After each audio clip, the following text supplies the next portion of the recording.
Меркі ауданы номер 44-ші жалпы орта білім беретін мектебінің қазақ тілі мен әдебиет пәні мұғалімі Сүйінбаева Айнұр Абдрахманқызы, 4-ші сынып қазақ тілі.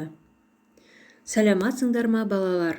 Бүгінгі біздің сабағымыздың тақырыбы қыстағы аңшылық. Оқу мақсаты бейтаныс сөздер кездесетін шағын мәтіндегі негізгі ойды түсіну. Тәуелдік, септік, жіктік жалғаулы сөздерді ауызша, жазбаша тілде қолдану. Бағалау критерийі мәтіндегі негізгі ойды түсінеді, тәуелдік жалғаулы сөздерді ауызша, жазбаша тілде қолданады. Бүгінгі сабақта мәтінді оқып, мағынасын түсінесің. Жалғаулы сөздерді ауызша және жазбаша қолданасың. Қыс мезгіліндегі аңшылық кәсіп туралы білесің. Болжау стратегиясы. Балалар, бұл жерде түлкі, үйрек, қояндар. Бұлар аңдар. Ал аңда аулайтын адамды аңшы деп айтамыз. Аңшылық бұл кәсіп. Қыстағы аңшылықта жылы киім, бастарына құлақшын, үстеріне тон киеді. Жүйрік, мықты атқа мінеді. Өздерімен бірге аң аулауға көмектесетін үй жануарларын алып шығады. Олар тазы иттері мен бүркіт. Тазы мен бүркіт шапшаң, әрі епті.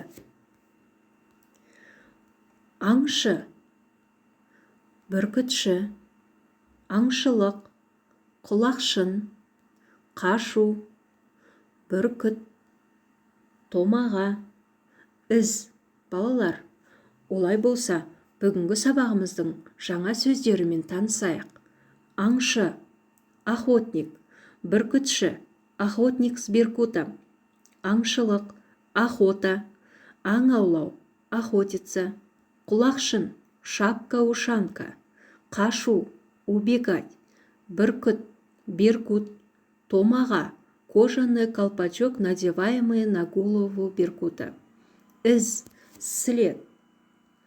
Балалар, мәтінді оқымас бұрын, суреттерге қарап, мәтін не туралы болуы мүмкін? Болжап айт. Суреттен көріп тұрғандарыңдай, аңшылар аң аулап жүр.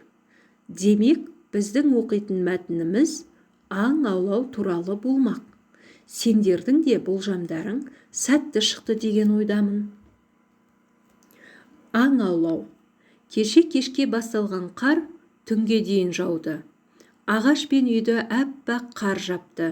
Әкем, мен, ағам, көрші ағайлар бәріміз ең мықты әрі жүйрік аттарға міндік. Мен екінші рет аңға шықтым. Қасымызда тазы итіміз бар. Күн жып-жылы, айнала тып-тыныш. Жаңа жауған қардан түлкі, қоян сияқты аңдардың ізін оңай байқадық. Көп кешікпей аңдарды да көрдік. Бүркіттің томағасын шешіп ұшырдық. Тазы иттер де қояндарды қуды. Біз 5 қоян, 3 түлкі ұстадық. Бүркіт пен тазы сондай күшті, әрі епті, қашқан аңды тез ұстайды. Қыста аң аулау өте қызық. Бірінші тапсырма. Суреттерге қара, қоршауда берілген сөздерді тап. Бірінші тапсырмаға берілген дескриптор суреттерге қарап, берілген суреттерді табады. Сөздерді оқып шығады. Қоршауда берілген сөздерді суреттен қалай таптық? Жауабымызды бірге тексерейік. Бүркіт, жүген, жылқы, құлақшын, тон, тазы ит. Екінші тапсырма. Суреттерге қара, сұрақтарға жауап бер. Балалар, ойланып жауап берейік. Аңшы дегеніміз кім? Аңды қалай аулауға болады? Бүркітші дегеніміз кім?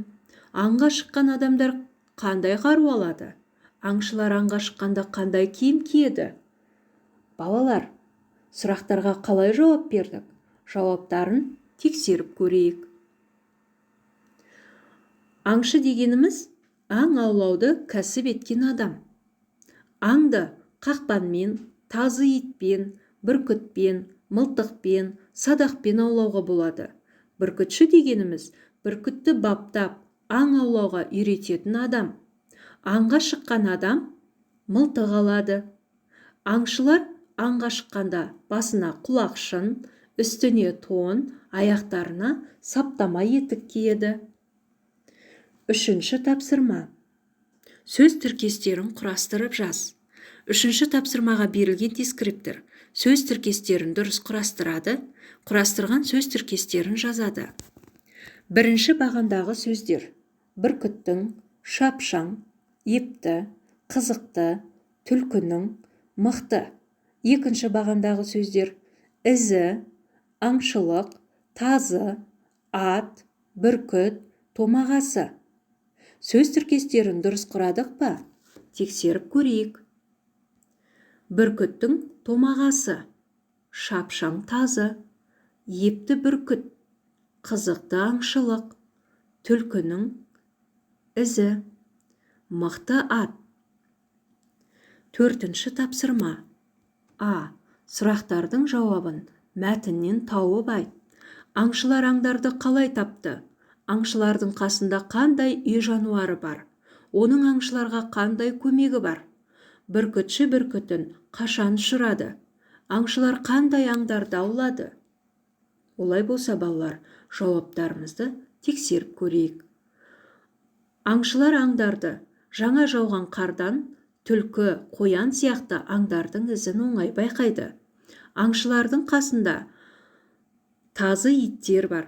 Тазылар жазық далада аң аулауға арналған иттің тұқымы. Олар жылдам әрі епті болады.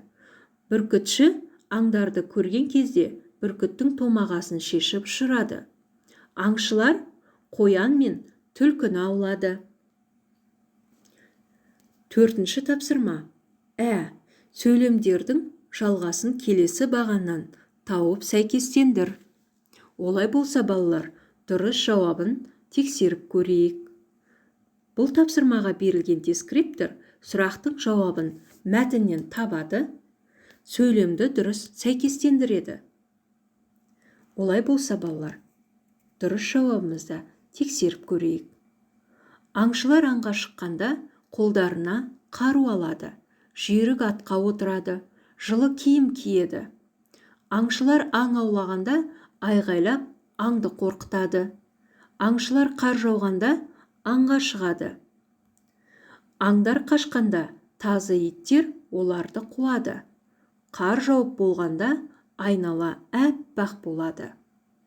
Грамматикалық тапсырма. Суреттердің атауын атап, жекеше көпше түрде тәуелде. Бізге берілген сурет атауы бүркіт, ит, түлкі, қоян. Олай болса, балалар, дұрыс жауабымызды тексеріп көрейік. Менің бүркітім, сенің итің, сіздің түлкіңіз, оның қояны. Біздің бүркітіміз, сендердің иттерің, сіздердің түлкілеріңіз, олардың қояндары. Бекіту сұрақтары. Аңшылар қай кезде аңды тез көре алады?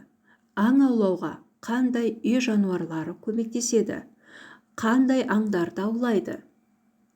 Кері байланыс. Бағдаршам әдісі бойынша бағалау. Қызыл түс. Мен ештеңе түсінбедім. Сары түс. Маған әлі де түсініксіздеу. Жасыл түс. Маған бәрі түсінікті. Үй жұмысы. 72-ші бет, 5-ші тапсырма. Үлгіге қара, сұрақтарға жауап жаз. Сау болыңдар.